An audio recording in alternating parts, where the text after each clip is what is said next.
Okay, so welcome to this overview of social class and DEA, or differential educational attainment. I'm going to focus on the external factors affecting class achievement today, and kind of really briefly overview these. It is going to be a brief overview, so please make sure you look at your packs, textbooks, resources to fully develop these points.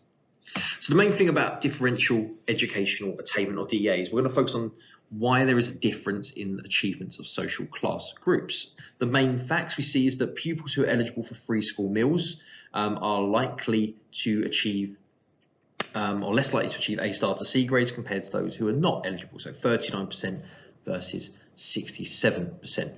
This use of free school meals is an easy way of measuring low social class and underachievement, because you have to hit a certain financial threshold to claim them.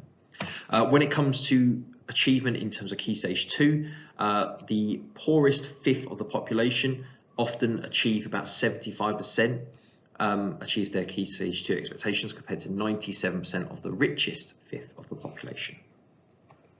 And all these outside school factors can be linked to stuff like material factors, cultural factors, subcultural factors, as well as capital and marketisation.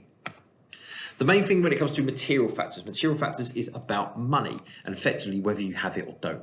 Material deprivation is a lack of money to turn into educational success. Having economic capital is having money to turn into educational success. The first argument we have is Howard. Now, Howard notes that people from low-income backgrounds have lower or poorer diets and health. So less income means that poorer diets, less energy intake from food, less vitamins. That can then result in more absences, less concentration in education. Flaherty also found that 20% of kids who are eligible for free school meals don't take them because of stigma. As a really good contemporary example, think about the recent free school meal campaigns led by Marcus Rashford. Housing comes from Wadfodle and Washbrook, who talk about how low-income housing is often overcrowded, there's less place to study, there's less maybe study spaces to use, and potentially moving house can cause a lot of disruption to low-income or working-class children's education. Leach and Campos also highlight that there's this selection by mortgage, that middle-class or upper-class kids can can live closer to better schools. And then lastly, financial costs.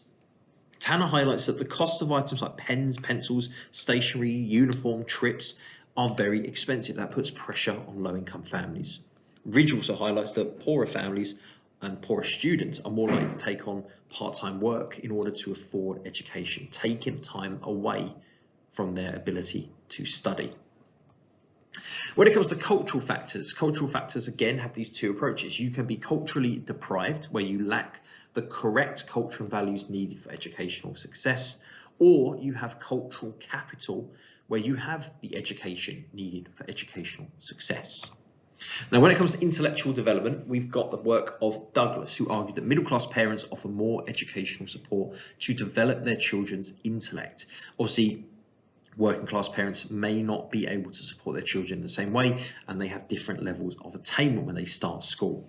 Hubb's Tate followed this up, saying that middle-class parents maybe use the right language or language to challenge their children, getting them to expand and explain and develop their points or ideas. So again, developing their language ahead of education, which then feeds into what Burita and Engelman argued, that working class children lack the skills, they lack the language skills needed for education. So working class kids often have a restricted code, and middle class kids often have an elaborated code. It's also worth mentioning that teachers, the education system, textbooks, exam papers also use the elaborated code. And last but not least, we have Douglas, who talks about parental attitudes. He argues that most working class parents have a low value placed on education, which limits their success. When it comes to subcultures, Sugarman focused on 4 subcultural values held by the working class and how this affects their education. So the first argument he said was fatalism, that the working class belief in fate. There's no control over the future. They can't do anything to change the course of their actions. So they're kind of limited in, and what was the point of trying? I can't change the world.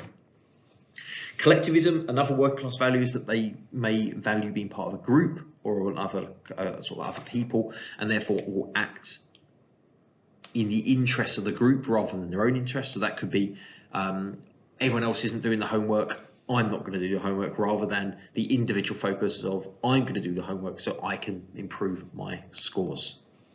There's a present time orientation. So they focus on the present and what's happening now rather than planning for the future. And it does have some connections to immediate gratification, looking for a smaller reward sooner than a greater reward at a later date. The middle class often have the opposite to these values. So individualism, future time orientation, delayed gratification. And so therefore these subcultural values create a difference in achievement. And last but not least, we have Bourdieu and capital. We've already touched on cultural capital and economic capital already, but Bourdieu kind of repeats this idea of capital, that the working class lack the capital needed for educational success, the middle class possess it, and ultimately the middle class have the right cultural capitals, so the hobbies, the interests that school like, they have the money to pursue and develop educational attainment, educational capital, get students greater qualifications, and all this will feed into more economic capital in the future. And it just reinforces the inequalities in society that Marxists highlight. And then lastly, Bourdieu talks about how middle class families often have a strong social network as well, which allows them to build up acquaintances and build connections with other people. Now, with this in mind, obviously, we've got the work of Keddy to think about. That Keddy's myth of deprivation obviously challenges a lot of these cultures. So there's a challenge to cultural deprivation theories because, again, Keddy's argument is you can't be deprived of a culture, you can only have different cultures.